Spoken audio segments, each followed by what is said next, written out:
Let's take a look. This is from CBSSports.com.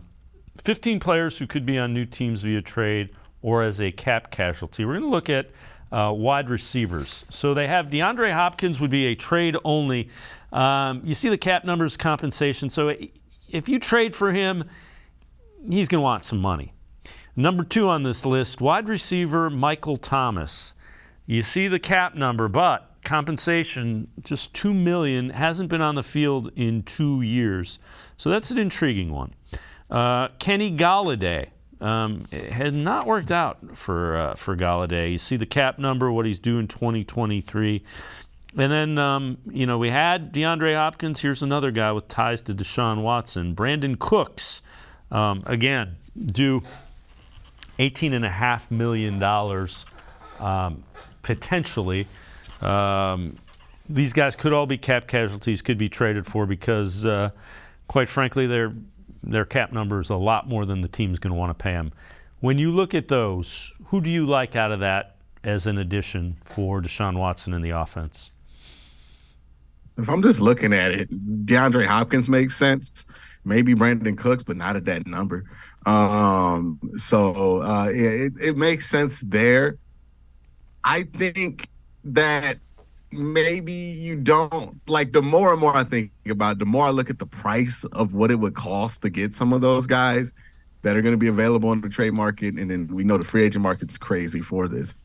The more and more I think it makes less and less sense to trade for a big name because you already do have Amari Cooper. You already have Donovan Peoples-Jones. What you're looking for is, somebody to complement rather than to beat a full tree, because they both almost had 1,000 yards apiece last year, and David Njoku was on track to get 1,000 yards before he got hurt. So I don't think you need somebody to come in and be the main course.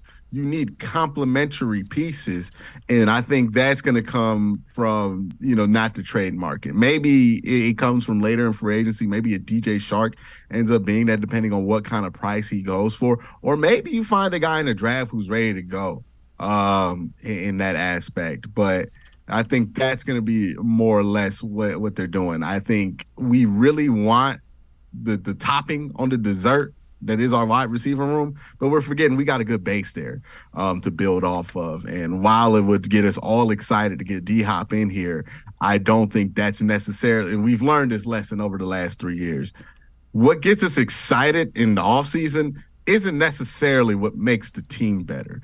And that's the question I would start to have to ask is, how much of this is just going to get me excited for the season versus actually making the team better than they were before they make the trade? And if I'm looking at that, there's sacrifices that have to be made to get those guys in under the salary floor. And I don't know if those guys plus those subtractions are going to equal anything in the plus direction. It might just be we break even at best.